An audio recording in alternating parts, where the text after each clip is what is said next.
আসসালামু আলাইকুম। কেমন আছেন সবাই? আশা করি সবাই ভালো আছেন। আলহামদুলিল্লাহ আপনাদের দোয়াতে আমরাও সবাই ভালো আছি। তো বেশ কয়েকদিনের কিছু ভিডিও জমে আছে ফোনে। তো ভাবলাম ছোট, ছোট ভিডিও নিয়ে একটা ব্লগ বানিয়ে ফেলি। এটা হচ্ছে চাঁদ রাতের ভিডিও। আমার পার্সোনাল মেহেদি আর্টিস্ট আমাকে মেহেদি দিয়ে দেয়। আর ওইদিন ছিল সামিহার মেহেদি নাইট ওর বান্ধবীদের সাথে।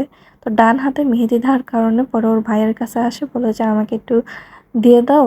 কিছু বাকি আছে।" তো ওর ভাইয়া একটু হেল্প করে।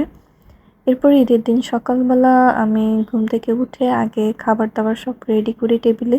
কারণ পুরুষ মানুষ নামাজে যাওয়ার আগে একটু মিষ্টিমুখ করে তারপরে বের হয়। তো এই জর্দাটা আমি রান্না করছি আর এটা সামিহা রান্না করছে ব্রেড দিয়ে।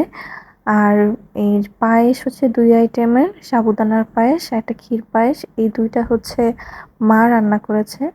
আর এই কেকটা সামিহা করেছে। প্রতি ঈদেই ওর কেক থাকে। এরপর শিহাব যায় গোসল করতে অ্যান্ড ওই ফাঁকে আমি ওর যা, যা লাগে নামাজে যাওয়ার জন্য পাঞ্জাবি, পায়জামা, টুপি, ঘড়ি সবকিছু রেডি করে রাখি যেন ওর আসার পর আর খুঁজতে না হয়, শুধু রেডি হয়ে বের হয়ে যাবে।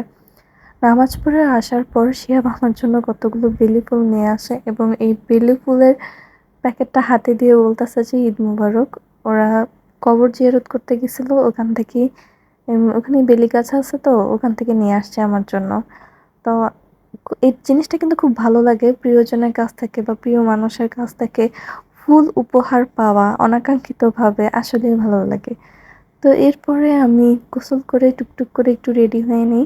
আ দুপুরবেলা আমি রান্নাঘরে যাই এবং দেখি যে মা ঝাল আইটেমগুলো সব রান্না করে ফেলে। রোস্ট, মুরগির ঝাল মাংস, পোলাও, গরুর গোশত। মায়ের হাতের এই পোলাওটা কিন্তু বেশ ঝরঝরে আর খুব মজা হয়। এরপর আমরা সবাই মিলে লাঞ্চ করে নিই।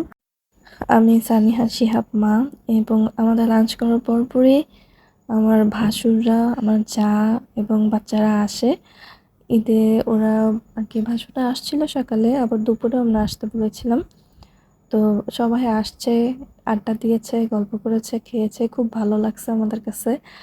আর আমার জামাইয়ের কাছে একটু দিছিলাম ক্যামেরাটা যে একটু ভিডিও কইরো। ভিডিওর অবস্থা তো ১২টা বাজায় দিছে, পুরা কাঁপাকাঁপি লাগায় দিছে। পরে বললাম যে, "এতদিনে যদি এটুকু না শিখো?" তারপরও যা করছে আলহামদুলিল্লাহ ভালো করছে। তো এই তো ঈদটা আমাদের এবার আলহামদুলিল্লাহ ভালো কেটেছে পরিবার-পরিজনদের সাথে। তো এরপরে আমরা একটু বারান্দায় যাই। ৩ জনে একটু ফটোশুট করি। এরপরে এটা হচ্ছে ঈদের পরদিনের ভিডিও। এদিন আমাদের একটা দাওয়াত থাকে। তো সকালে আমি সামিয়াকে ডেকে তুলি আর বলি যে, "উঠো, ফ্রেশ হও, নাস্তা খাও এবং আমাকে পরে মেহেদি দিয়ে দাও।"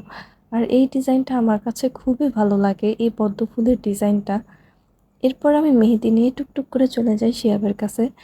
প্রতি ঈদে আমার এই বায়নাটা থাকে যে আমি মেহেদি দিব কিন্তু আমার হাতে শিহাব নামটা আপনি লিখে দিবেন।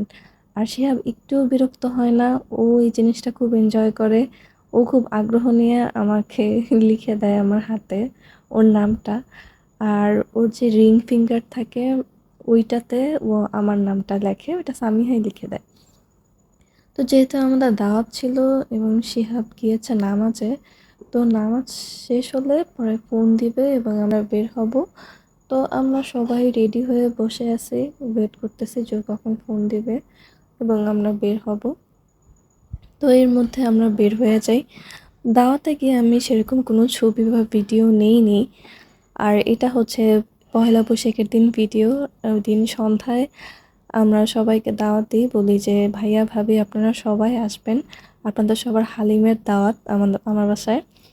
তো এই তো সবাই এসেছিল। সবাই আড্ডা দিয়েছি, একসাথে গল্প হয়েছে, খাওয়া-দাওয়া হয়েছে। আসলে এই জিনিসগুলো স্মৃতি হয়ে থাকে, সুন্দর মুহূর্তগুলো। তো আজকের ব্লগটি এই পর্যন্তই। সবাই ভালো থাকবেন। আল্লাহ হাফেজ।